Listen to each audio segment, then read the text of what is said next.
Hi, everyone. We're back with another installment of our bite-sized Q&A series now just in time for back to school. Labor Day's over and it's back to school time for everybody. My name is Marcy Gruby and I'm your friendly neighborhood Q&A host today. In this Q&A, we'll answer some of our community's most pressing questions and concerns. Today, we're taking on enrichment and wellness tips in light of how overwhelmed we're hearing a lot of animal welfare organization staff and volunteers are feeling. We know of the increase of puppies and dogs coming into organizations, and we'd like to help address some of those concerns and questions that you have. I think we've all seen the photos and videos of dog crates lining hallways and offices. And if that's your hallway or your office, we want to help, and we hope that this Q&A can give you some help that you need to keep those adoptable puppies and dogs healthy and happy. So let's get on with the Q&A. Okay, so our first returning panelist with us today is Julie Bank, and she is a shelter consultant with Shelters United. And honestly, like I've said her bio so many times, and I'm not going to say it all again because it's impressive and really long, but basically Julie has worked for decades in the animal welfare space, across state lines, across multiple organization types, small to big, nonprofit, government. She's seen them all, and she's helped all kinds of orgs with operation, administration, and programming. So that is Julie, who I'm so glad is joining us today.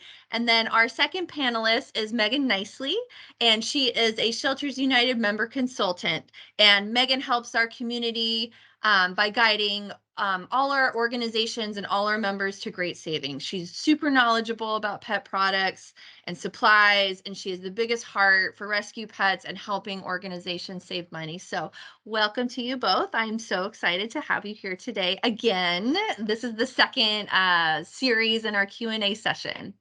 Okay, so Miss Julie, first question is to you. And I mentioned in the intro that we've all seen photos, unfortunately, of crates with dogs and puppies lining hallways, in offices, all over in organizations. There's a intake is up pretty much across the board for many animals rescues and shelters. And so I wanted to ask you what you thought. What are some creative ways to recruit volunteers, because obviously the staff is overrun. Some staff are feeling very overwhelmed, and current volunteers are feeling overwhelmed. What are some ways to recruit fosters and volunteers to help walk or enrich the lives of dogs, play with puppies, or provide that outside enrichment when staff is so busy? Well, as you're indicating, the national conversation right now is that animal organizations across the country are feeling overwhelmed with having too many animals in their building. And unfortunately, care is often impacted. So volunteers are really, really key in helping to incorporate and ensure that your standards of care continue to be high. It's always best to start with a prevention program so that animals don't come in the first place. But when we are looking at increasing our volunteer corps, the first thing that you have to be is very creative. You have to look outside of your current existing volunteer program, because sometimes we get stuck in a box in what volunteers can do and what they can't do and what kind of training and what kind of, it suddenly starts to feel overwhelming and more work than possible. So maybe you want to talk to other people in the organization, talk to volunteers, and incorporate them into the planning process. You want to make sure being a volunteer or becoming a volunteer is really easy. So we want to make sure that things are simplified and not complicated, that we don't require that they go through 8,000 hours of training before they're allowed to touch a leash. Doesn't mean you shouldn't have training programs available, but you should absolutely look at them and make them simplified and automated. Playgroups are a great way to involve volunteers. Sometimes, again, we feel very controlling over our animals, but you can create an entire playgroup program to ensure they get out of the kennel and that you get behavioral advice through volunteers. So I guess my number one thing is step out of your own way. See if you can automate things. I show the community that there's a whole lot that they can do, whether it's a small amount of time, get rid of those things like you have to volunteer 8 hours a month, and then all of a sudden people can't make that commitment, make it a lot easier. And really, if you build it, they will come. Awesome. Thank you. That's great info. All right, Megan, your second question here.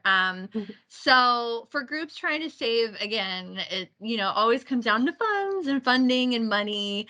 But for groups who want to save as much as possible, but also want to ensure that, especially, we're focused on dogs and puppies today and enrichment for them. I know that groups go-to is like Kongs. Like, I know that's my dog's own go-to, and because those are expensive, especially if you go to Amazon or Chewy or something like that. So through Shelters United, what did you find when you did your research for Kongs and enrichment for the different ages or types of dogs? Sure. So with the Shelters United program, you'll find a lot of different toys that we have available for enrichment to keep our pups entertained and focused on maybe not being in the shelter while they're waiting for adoption.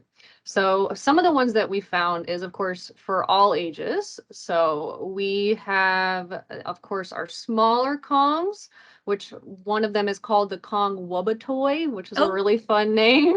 I love that one. My dog loves that one. Yeah. So we have those in a couple different sizes, and between, of course, Amazon, where you're not going to really find any savings, and with Shelters United, we found an average of 96% savings. The Shelters United price for this one is only $3.54, which is crazy because a lot of times that you see these types of toys on Amazon or Chewy, you're looking at anywhere from $8 upwards of $15 or $20, and they just keep going depending on the size of the toy and then also the strength of the toy as well. So if you're having maybe someone that's a little bit more of aggressive chewer, not too aggressive, but maybe just, they like to chew a lot and maybe not too. Yeah, exactly. We also have the Kong Wobbler. And of course, that one there, we found an average of 90% savings on that Kong toy. And then if you're looking at the extreme, like you probably got like a German Shepherd puppy or a German Shepherd dog, or anybody who's got really good jaw strength, we have the Kong Extreme. And that one there, we found an average of 92% savings with the purchasing through the Shelters United program. Wow. And then of course we have our puppies. Oh, sorry. No, go ahead. Go ahead, girl. Puppies are super important too, because of course, you want something that's durable for the puppy, but also that's still soft on their little puppy teeth. So for the puppy, we do also have puppy Kongs, and we found an average of 95% savings comparing to the Amazon, or the Amazon price and the Shelters United price. So we offer a lot of savings when it comes to toys and enrichment that you can find for your pups that are awaiting adoption to help keep them happy and excited while they wait for their homes. And busy. Yes, and busy. We want to keep them busy and a little distracted. So those are awesome. Like, yeah, saving 96% on a Kong, holy smokes, that's awesome. So for anyone who's interested, who wants to grab those savings, who's tired of ordering off Amazon, where can they go, Megan, online to learn about how to join Shelters United or get those discounts? Perfect. Yes. So the easiest way you can do it is by visiting our website, which is www.sheltersunited.com. You'll see a little button in the corner that just says join, and that's where you can get your process started. You can also email us if you want to at info@sheltersunited.com, and then we can also get the ball rolling for you there too. Literally get the ball or the Kong rolling. get that Wubba toy rolling. My pleasure. Okay, so let's see, back to Julie. So I have, let's see, so intake. And I know that, with intake growing for a lot of these groups, and, we talked about enrichment, and also, wellness is also an issue, and also health. So Julie, do you have any recommendations for streamlining or what you should add to one's intake process when you're starting to see an increase, feel a little overwhelmed or feel a little overrun? We want to make sure that these doggos start well and stay well. And what would you recommend to that intake process with increased intake numbers? Sure. Before we do that, to add on to what Megan said, 2 other ways that you can involve volunteer support in the things and getting the products. One is volunteers love to do fundraisers for organizations. So why not allow them to do some sort of a fundraiser so that they can then buy these products? Because sometimes we think we can't. They could do a fundraiser to buy these products. And the other thing that you might want to consider is you can get a really cheap product from Shelters United process and then sell them in your store, and then even make extra money that way. So those are 2 things to consider when you're looking at the amount of supplies and stuff that you need. But we need to look at intake to placement when we are looking at our entire animal population. So we all should have policies and procedures written that look at how to maintain the 5 freedoms for the animals in our care.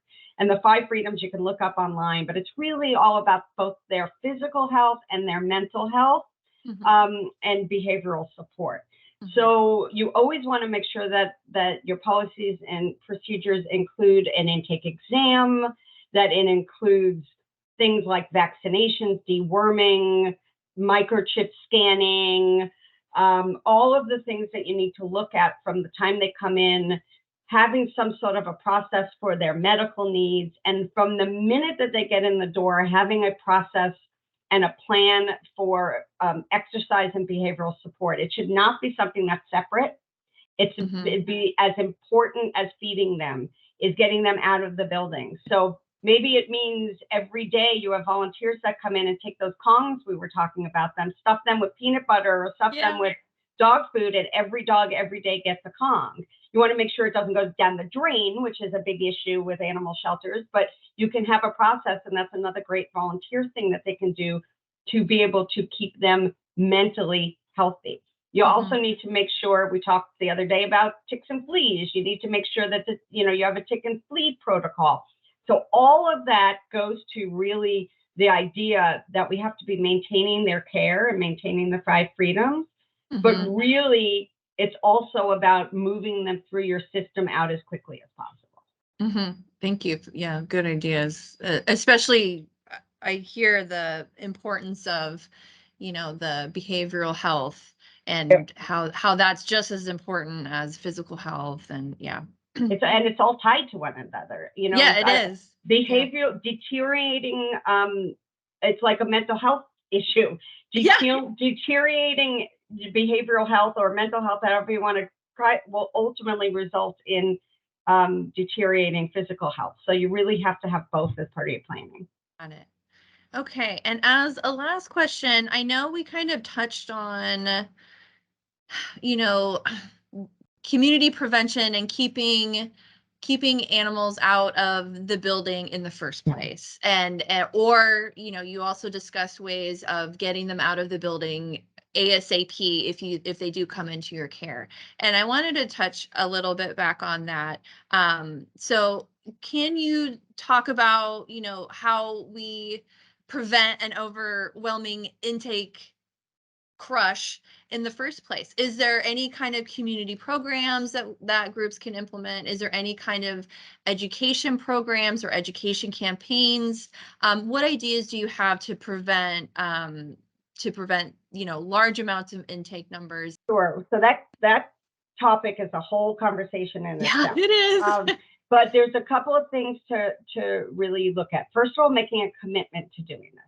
So whether it means providing rehoming resources on your website, or providing or creating programs that you put on your website so the community knows that they are available to them.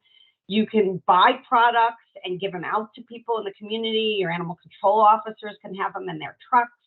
You can do everything in your power to keep these animals successfully in a home rather than coming into the first place.